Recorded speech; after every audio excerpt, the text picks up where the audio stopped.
Good morning students. बेटा आज हम करेंगे lesson number 3 nature of matter chapter. ठीक है, उनकी फिल्म बैक एक्सरसाइज और क्वेश्चन आंसर्स करेंगे। तो देखो, the process of grouping object with similar properties is called. वो कह रहा है कि ऐसी प्रोसेस ग्रुपिंग ऑब्जेक्ट, ऐसी प्रोसेस जिसमें हम ग्रुप करते हैं, मतलब इकट्ठा, जैसे 4-5 टोली, जैसे हम 4-5 फ्रेंड्स ग्रुप बना लेते हैं। वो कह रहा है अगर हम the process of grouping object with similar property, similar property मतलब एक जैसी प्रॉपर्टीज को अगर हम ग्रुप बना लें तो उस प्रोसेस को हम क्या बोलते हैं? क्लासिफिकेशन बोलेंगे। एनीथिंग, वो कह रहा है एनीथिंग, कोई भी, दैट ऑक्यूपाई, जो ऑक्यूपाई करता है, dash and dash is called matter. तो बेटा मैटर क्या होता है? आपको पता है कि मैटर जो है एनीथिंग, जो कोई भी आपका ऑक्यूपाई करेगा स्पेस और मास, उसको हम क्या बोलते हैं? मैटर। ठीक है, anything that occupy space and has a mass is called matter.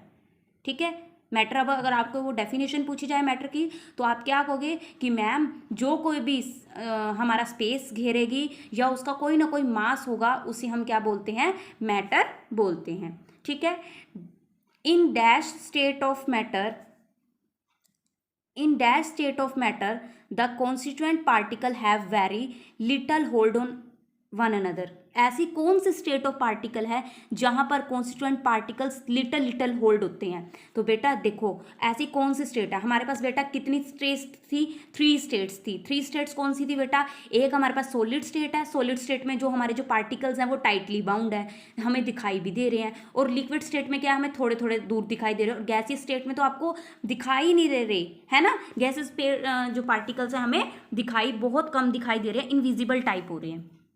ठीक है, light does not pass through a black board. जो हमारी जो लाइट है, जैसे मान लो लाइट, मैंने एक ब्लैक बोर्ड लिया, ब्लैक बोर्ड पे लाइट पास करवा दी। ठीक है, और वो पास मतलब उसका अगर हम पीछे देखें तो उसके लाइट पास करती है। जैसे मान लो कि मैंने ले लिया, सपोज करो मैंने एक पॉलाथीन ले ली। ठीक है, पॉलाथीन ले ली, या फिर यही ले लो, ये देखो, ये मैंने ये ले लिया, स्पेक्स ले लिया। स्पेक्स में से अगर मैं फ़ोन की लाइट, ये लाइट पास करती हूँ, ये लाइट पास करूंगी तो क्या परली तरफ दिखेगी? हाँ जी मैम, दिखेगी। वो कौन से होते हैं? अगर आपका जैसे मगर मैं यहाँ पे लाइट पास करती हूँ, यहाँ लाइट पास करती हूँ और परली साइड दिखे, दूसरी साइड दिखे, हमें लाइट पास हो जाए, तो उसे हम क्या बोलते हैं? ट्रांसपेरेंट मटेरियल बोलते हैं। अब वो क्वेश्चन में क्या पूछ रहा है, पहले वो चेक करो। Light does not pass through a black board. अगर लाइट ब्लैक बोर्ड में से पास नहीं कर रही तो वो कौन सा मटीरियल है? ओपेक ऑब्जेक्ट है। तो बेटा आपको पहले तो ट्रांसपेरेंट, जब मैंने आपको रीडिंग करवाई थी तब आपको मैंने ट्रांसपेरेंट मटेरियल और ओपेक मटेरियल्स के बारे में भी वहाँ पर भी बताया था। तो देखो, अब लाइट जिसमें से पास नहीं करती वो ओपेक होते हैं, जिसमें से पास कर जाती है उसे हम ट्रांसपेरेंट बोलते हैं। जैसे अब देखो, मैंने स्पेक्स में दिखाया था आपको, तो स्पेक्स में से अगर आप लाइट पास करते हो, आप कुछ भी, अगर आप वो ले लोगे, पॉलीथीन ले लोगे वाइट कलर का, उसमें से भी लाइट आपकी पास कर जाएगी। ठीक है, आप ग्लास लेते हो, कोई भी चीज़ एक्सपेरिमेंट करोगे तो उसके अकॉर्डिंग आपको पता चल जाएगा अभी कौन सा ट्रांसपेरेंट है और कौन सा ओपेक है। ठीक है, जैसे एग्जाम्पल के तौर पर यहाँ पर, जैसे मान लो ये दीवार है, सपोज करो ये दीवार है, अब इसमें लाइट पास करती हूँ, क्या परली साइड लाइट दिखेगी? नहीं, तो ये कौन सा है? ओपेक ऑब्जेक्ट है। ठीक है, नेक्स्ट है बेटा हमारे पास स्मेल ऑफ परफ्यूम। जो परफ्यूम की स्मेल है, reaches us by the process. Smell of perfume, जो स्मेल है आपकी परफ्यूम की, रिचेज हमारे तक पहुंच रही है, किस प्रोसेस के द्वारा पहुंच रही है? तो बेटा वो डिफ्यूजन की प्रोसेस के द्वारा पहुंच रही है। Air is a man made material. क्या हवा हमने बनाई है? क्या आपने बनाई है? नहीं ना, तो बेटा ये फॉल्स हो गया। A thin polythene sheet is transparent. A thin polythene sheet, जो आप जैसे मान लो ये चीज़ है, आपको मैं दिखाती हूँ, ये वाली जो बुक्स में होती है ना, ये वाली देखो, ये आपको हल्की हल्की सी बाहर दिख रही होगी, ये ट्रांसपेरेंट है ना। तो वो पूछ रहा है कि ये जो थिन पॉलीथीन शीट्स जो होती है, क्या वो ट्रांसपेरेंट होती है? तो yes, it is transparent. Then आप ट्रू लिखोगे। पेबल्स, पेबल्स मतलब पत्थर। क्या पत्थर पानी में फ्लोट कर जाते हैं, मतलब तैरते हैं? आप नहर के किनारे जाओ या कहीं पे भी, मान लो उधर क्या कहते हैं, अपने घर में ही एक्टिविटी करो, टब के अंदर पत्थर गिर के देखो, एक छोटा सा पत्थर गिर के देखो, क्या वो तैरता है? नहीं तैरता, तो ये क्या हो गया? फॉल्स हो गया। डिफ्यूजन क्या होता है बेटा? Diffusion is the mixing of particle of two material on their own. तो ये क्या हो गया? ट्रू हो गया। Oxygen gas is slightly soluble in water. तो हमारी जो ऑक्सीजन गैस है वो स्लाइटली सोल्यूबल हो जाती है वाटर के अंदर, तो ये आपका ट्रू हो गया। डैश नेक्स्ट है आपका टिक द करेक्ट ऑप्शंस है the state of matter that have both fixed and definite volume. ऐसी कौन सी स्टेट है जिसकी डेफिनेट शेप हो और डेफिनेट वॉल्यूम हो? तो बेटा हमारे पास सॉलिड्स ऐसे हैं जिनकी हमारी डेफिनेट शेप होती है और डेफिनेट वॉल्यूम होता है। ठीक है, उसके बाद है your book is made up of matter. आपकी जो बुक है वो किससे मिलकर बनी है? मैटर की। तो मैटर होता क्या है? जो कि ऑक्यूपाई करे स्पेस एंड हैज मास। तो देखो वो कह रहा है हैज मास, ऑक्यूपाई स्पेस, या occupy space and has a some mass. तो वही है मैटर। मैटर आ गया ना, तो आपको क्या लिखना पड़ेगा? Occupy space and has a some mass. अभी जस्ट आपने अभी डेफिनेशन बताई थी फिलिप्स में। ठीक है, नेक्स्ट है which of the following is opaque material. Opaque का मटेरियल है जिसमें से लाइट पास नहीं करती। तो आप एक लक्कड़ का, जैसे ये ले लो, ये बेड की बैक होगी, मतलब ये छोटी सी, इसमें से आप लाइट पास करो। अगर आपने यहाँ पर लाइट मारी, इस जगह लाइट मारी, क्या आपको परली तरफ दिखेगी? इस साइड दिखेगी? नहीं दिखेगी। तो ये क्या है? तो अब वो कह रहा है पीस ऑफ वुड, इसमें से नहीं पास होगी। ये तो ठीक है, बट हम एक बार चेक करें, क्या पता कोई और एक और एग्जाम्पल मिल जाए हमें। Plane thin sheet of glass, तो उसमें से तो लाइट पास कर जाती है। प्योर एयर में से भी पास कर सकती है, वाटर में से भी पास कर जाती है। तो ओपेक मटेरियल पूछा था, ओपेक मटेरियल वो होता है जिसमें से लाइट पास नहीं करती। तो पीस ऑफ वुड हो गया। ठीक है, in which of the following cases would diffusion is fastest. Fastest किस में होती है डिफ्यूजन? तो बेटा जो डिफ्यूजन प्रोसेस होती है वो गैस इन अनदर गैस में क्या होती है? फास्टेस्ट होती है। जैसे परफ्यूम्स की स्मेल, जैसे आपने परफ्यूम्स की बॉटल्स देखते हो तो उसके अंदर गैस फिल होती है। ठीक है, और उसके विच of the following is insoluble. Insoluble का मतलब बेटा क्या होता है? जो कि नहीं घुलता पानी के अंदर। क्या, अब एक बात बताओ, पानी के अंदर चीनी डालो घुल जाएगी? यस मैम घुल जाएगी। पानी के अंदर कॉमन साल्ट, कॉमन साल्ट का बेटा मतलब है कि आपने कोई भी साल्ट डालो, NaCl डालो, कॉमन साल्ट NaCl होता है, नमक होता है, तो उसको डाल दो वो भी घुल जाएगा। कार्बन डाइऑक्साइड है वो, मतलब वो जो हम एटमॉस्फेयर में वो हो जाएगी। ठीक है, मस्टर्ड ऑयल, अगर आप एक्टिविटी करोगे, जैसे आप खुद ही करो, पानी लो और मतलब थोड़ा सा 1 चम्मच पानी लो और उसके अंदर आप थोड़ी 2-3 मतलब 1 ड्रॉप या 2 ड्रॉप उसको डाल के रखो, क्या है वो मिक्स होगा? नहीं होगा, तो वो इनसोल्यूबल इन होगा वाटर के अंदर। ठीक है बेटा, देन अब हम स्टार्ट कर रहे हैं क्वेश्चन आंसर्स। तो देखो बेटा क्वेश्चन आंसर्स हम स्टार्ट कर रहे हैं। तो क्वेश्चन आंसर्स में फर्स्ट क्वेश्चन क्या है? आपको natural material, define the following. आपको नेचुरल मटेरियल्स बताना है, देन ट्रांसपेरेंट मटेरियल्स बताना है। तो बेटा नेचुरल मटेरियल कौन सा होता है? These are those material which occur naturally, जो अक्कर हो रहा है नेचुरली, जो अपने आप नेचर से हो रहा है, जिसको हम नहीं बना सकते। ठीक है, और ट्रांसपेरेंट मटेरियल क्या होता है? बेटा अभी जस्ट बताया था कि ट्रांसपेरेंट मटेरियल वो मटेरियल होता है जिसमें से लाइट हमारी पास हो जाती है। जैसे आपका ग्लास ले लो, ग्लास कंटेनर ले लो, खाली ग्लास कंटेनर ले लो, या फिर मैंने अभी आपको ग्लास ये दिखाया, देखो स्पेक्स दिखाया, स्पेक्स में से लाइट पास हो रही थी। और हमारे पास पोलाथीन हो गई या थिन पोलाथीन शीट हो गई, जैसे हम जो कवर्स चढ़ाते हैं थिन पोलाथीन शीट्स के, ट्रांसपेरेंट शीट जो लगाते हैं। ठीक है, तो वही है, these are those material which allow light to pass through them. ठीक है, अब वो कह रहा है कि ट्रांसपेरेंट मटेरियल के एग्जाम्पल बताओ और ओपेक के बताओ। तो आपको ट्रांसपेरेंट मटेरियल है, ट्रांसपेरेंट आपका गिलास हो गया, प्योर वाटर हो गया, ठीक है, थिन शीट ऑफ पोलाथीन हो गया। ओपेक मटेरियल वो होता है बेटा जिसमें से हमारी लाइट पास नहीं होती। तो ब्लैक बोर्ड है, ब्लैक बोर्ड जैसे अगर आप लाइट ब्लैक बोर्ड में पास करते हो तो लाइट दिखाई नहीं देती, आर पर दिखाई नहीं देता। जैसे आपने दीवार पे लाइट मारते हो तो वो क्या है? दिखाई नहीं देती। इट मीन्स वो ओपेक मटेरियल है। वुड लक्कड़ में से भी नहीं अभी पास होती। ठीक है, अभी जस्ट मैंने आपको करवा के बताया था। ठीक है, नेक्स्ट है विच स्टेट ऑफ मैटर, कौन सी हमारी स्टेट है मैटर की? कैन और can not easily change in shape and volume why. हमारी कौन सी ऐसी स्टेट है जो चेंज हो जाती है और कौन सी ऐसी स्टेट है जो चेंज नहीं होती? पहले तो बताना है कि चेंज हो जाती है और कौन सी शेप है चेंज नहीं होती। Its shape and volume why. तो बेटा देखो गैसियस है, गैस है, gaseous state of matter can easily change its shape and volume because the particles have very little hold on one another. आपने देखा होगा गैसेस के, जैसे मैं आपको बताती हूँ, जो सॉलिड्स के पार्टिकल्स हैं वो सारे के सारे टाइटली बाउंड होते हैं। ठीक है, लिक्विड के पार्टिकल्स हमें दूर दूर दिखाई, इतने दूर दूर हैं, और गैसेस के पार्टिकल तो इधर उधर होते हैं। तो हम जिस भी बीकर में करें तो वो सेट हो जाएंगे। ठीक है, अब वो कह रहा है कैन नॉट, कौन सी चेंज नहीं होती? देखो सॉलिड स्टेट है, देखो अब नहीं चेंज हो सकता। आपको यहाँ से भी अंडरस्टूड हो रहा है? तो भैया solid state of matter cannot change in shape and volume because the particles are very tightly packed. इसमें जो particles हैं tightly packed है, मतलब बिल्कुल strong packed है with each other and cannot move. जो move ही नहीं कर सकते यानी कि वो change नहीं हो सकते. ठीक है बेटा. उसके बाद है आपका question number 4. Why do material diffuse into each other. जो आपके जो मटेरियल्स हैं वो डिफ्यूज क्यों हो रहे हैं? क्योंकि उसमें गैस पार्टिकल्स हैं. गैस पार्टिकल्स क्या होते हैं? फ्रीली टू मूव करते हैं. तो भैया due to free movement of the particles of such material. Define term solubility. Solubility बेटा टर्म क्या होती है? सोलिबिलिटी का मतलब क्या होता है? जो कि ऐसा सब्सटेंस जो कि आपका घुलना. सोलिबिलिटी मतलब घुलना, सोल्यूबल घुलना.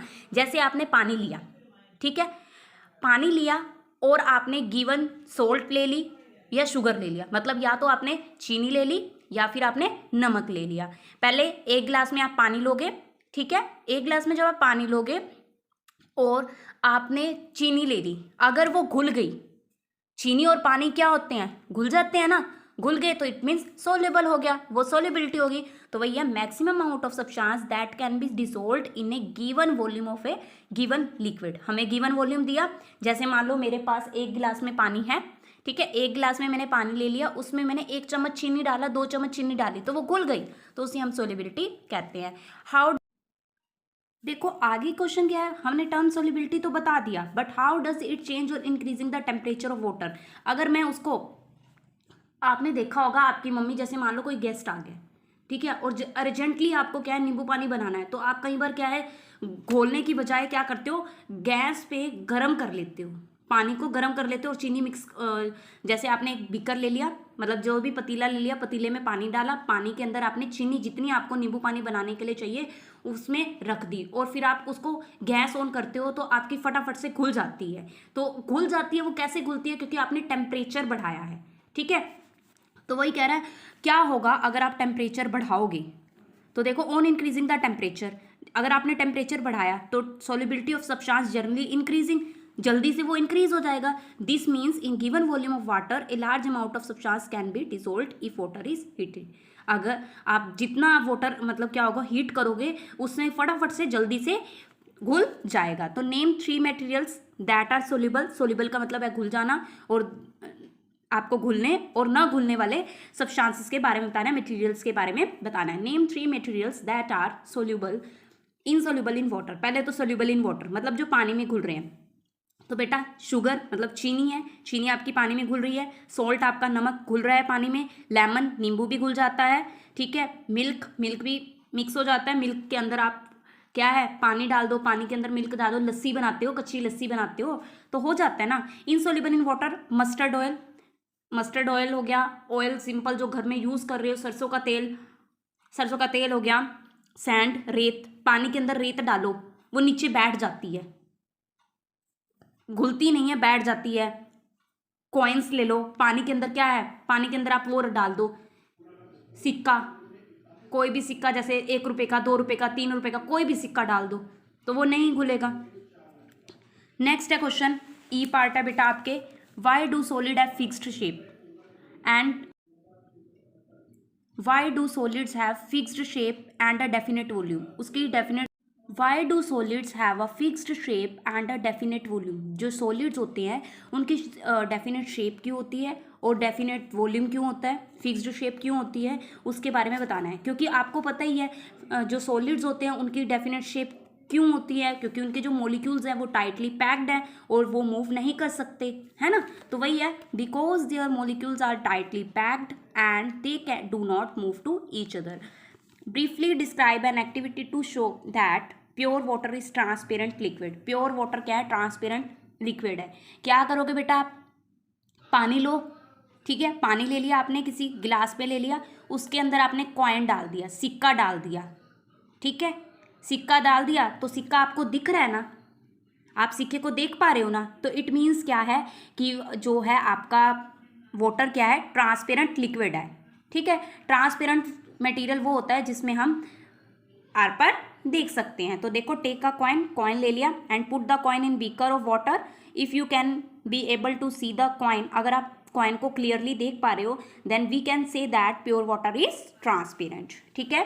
नेक्स्ट क्वेश्चन है, एक्टिविटी है, वही एक्टिविटी देखो उसमें है, देखो ये क्रिस्टल्स होते हैं बेटा, ये अब तो इस टाइम अवेलेबल नहीं है, बट आपको जब आपने बुक में पैराग्राफ देखा था, जैसे आप मानते हो आपकी मम्मा जब कपड़े वॉश कर रहे होते हैं तो आपने देखा होगा कि मम्मा एक बाल्टी ले लो, बाल्टी में मम्मा जब नील डालती है तो वो एकदम घुल जाता है ना, घुल जाता है, बट वो कह रहा है पहले वो एकदम घुल जाता है, और अगर हम पोटेशियम पर मैग्नेट को लेते हैं ना तो वो थोड़ा थोड़ा दो मतलब एकदम नहीं घुलता, थोड़ा टाइम लेता है।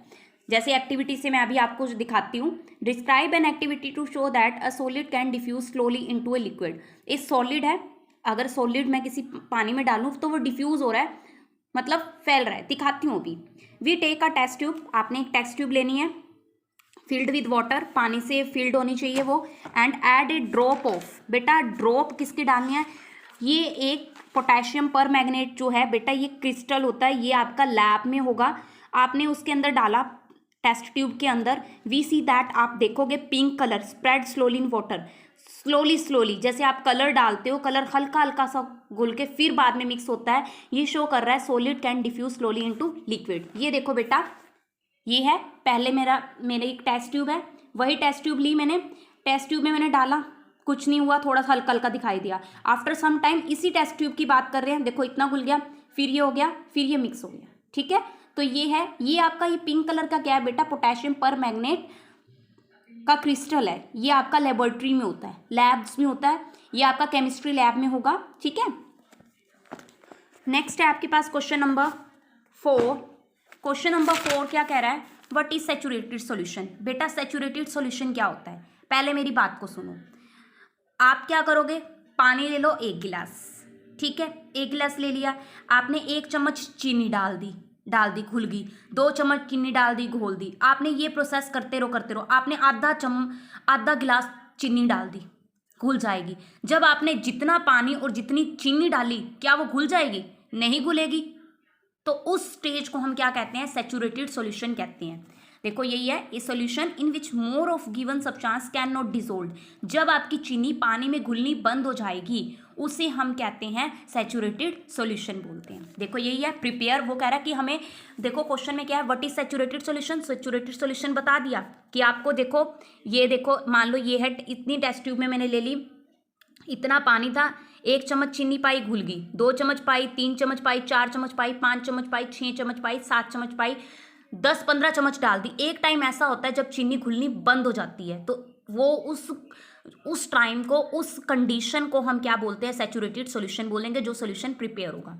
तो वे देखो, इस solution in which more of the given substance can not dissolve, जब आपकी चीनी घुलनी बंद हो जाएगी उस टेम्परेचर पे, गिवन टेम्परेचर जो अब का टेम्परेचर है, जो हम आज का जो जितना भी टेम्परेचर है, इस कॉल्ड सैचुरेटेड सॉल्यूशन। प्रिपरेशन, वो कह रहा है कि आपको कैसे प्रिपेयर कर सकते हो सैचुरेटेड सॉल्यूशन को, of A common salt in water. Common salt, बेटा आपने सॉल्ट लेके चलना है, तो सॉल्ट, आप नमक ले लो, पहले तो लोगे, take a glass tumbler, half filled water, मतलब आधा गिलास पानी लेना, and a half teaspoon of, वो कह रहा है कॉमन साल्ट है ना, तो आपने बेटा यहाँ पे सॉल्ट लिखना है, half T of salt in it and stir मतलब उसको घोलोगे। जब आप उसको घोल रहे हो उसको, तो वो साल्ट क्या है, घुल रहा है। Now add another half teaspoon of, अगर अनदर हाफ टी स्पून किसका लोगे आप, सॉल्ट का ले लोगे, नमक का ले लोगे, बेटा शुगर भी ले सकते हो, बट यहाँ पर उसने क्या है, how can you prepare a saturated solution of common salt. Common salt बोला है तो आपने को साल्ट लिखना पड़ेगा, ठीक है। साल्ट डिजोल्व, आपका पानी जो है नमक घुल जाता है, फिर आप दोबारा से उसमें नमक डालो। ये प्रोसेस को आप क्या है, कब तक करते रहोगे, आपको ये प्रोसेस तब तक करनी पड़ेगी जब तक कि आपका नमक, एक टाइम ऐसा आएगा कि आपका नमक घुलना बंद हो जाएगा, तो वो शो करेगा कि आपका प्रिपेयर हो गया है सैचुरेटेड सॉल्यूशन। तो देखो, take a glass tumbler, half filled with water and add a few half teaspoon of salt, आपने सॉल्ट लिया, नमक लिया, in it and stir well, उसको स्टीर करो, घोलो, साल्ट डिजोल्व, नमक घुल गया। Now add another half teaspoon, आप अनदर हाफ टी स्पून लो, दूसरा चम्मच उठाओ, मतलब वही चम्मच, जैसे मान लो एक बीकर में रखा है, वहीं से उठाओ, फिर उसमें डाल दो, फिर एंड फिर स्टीर करो, फिर वो डिजोल्व हो गया, फिर घुल गया। दिस प्रोसेस कॉन्टिन्यू, आपको ये प्रोसेस करते रहना है टिल कब तक, when no more salt is dissolve, जब आपका साल्ट घुलना बंद हो जाएगा, फिर हम कह सकते हैं कि हमारा जो प्रिपरेशन हो रही है, thus we can say that preparation of saturated solution is done. हमारा जो सैचुरेटेड सॉल्यूशन का बनाने का काम दिया था हमें, वो डन हो चुके हैं। क्लियर है? नेक्स्ट बेटा आपके पास क्वेश्चन क्या है, सजेस्ट वन एक्टिविटी, आपको एक्टिविटी एक बतानी है to show that effect of temperature on solubility of a solid in water. अब देखो जस्ट अभी मैंने आपको बताया, क्या बताया था, अभी जस्ट थोड़ी देर पहले मैंने आपको बताया था कि अगर मैं टेम्परेचर बढ़ाती हूँ तो मेरे जो सब्सटेंस की सोलिबिलिटी इंक्रीज कर जाती है। कैसे बेटा, जैसे अभी जस्ट हमने क्या कहा था, गैस पे क्या रखा था, पानी रखा था, और एक गैस पे हमने क्या लिया था, पानी ले लिया। मतलब जैसे मान लो कि 2 बर्तन ले लिए हमने, जैसे 2, सपोज करो यही बीकर ही ले लिए, मैंने ये 2 बीकर ले लिए, इस बीकर में 2 चम्मच चीनी डाली, इस बीकर में भी 2 चम्मच चीनी डाल दी, ठीक है। इसमें भी चीनी डाली, इसमें भी चीनी डाली, दोनों में चीनी डाली इक्वल, इसमें भी 2 चम्मच, इसमें भी 2 चम्मच, ठीक है। जब इसमें मैं हीट देती हूँ, मतलब मैं इसमें गैस पे रखती हूँ, तो ये जल्दी घुल जाता है, और ये है टाइम लेगा, ठीक है। बस इसी के बारे में ही आपको अब एक्टिविटी के थ्रू बताना था, बता दिया। बट आपको लिखना कैसे है, we take equal volume of water into separate glass tumbler, वही सेपरेट में ले लिया था हमने, and had the water of 1 tumbler, now add the equal amount of sugar, हमने शुगर डालनी है इन 2 टम्बलर एंड स्टिर, आपको स्टिर करो, उसको घोलो। The sugar dissolve, we find that amount of sugar dissolve in hot water is more, जब आपने देखा, जब आपने क्या किया, उसको गैस पे रखा था जिस स्पीकर को, वो जल्दी घुल जाता है, और डिजोल्व हो जाते हैं इन हॉट वाटर इज मोर, जल्दी से हो जाएगी और ज़्यादा से ज़्यादा घुल पाएगी। This shows that on increasing the temperature, अगर आप टेम्परेचर बढ़ाओगे तो सोलिबिलिटी ऑफ आपकी जो सब्सटेंस की है वो इंक्रीज कर जाएगी। ठीक है बेटा।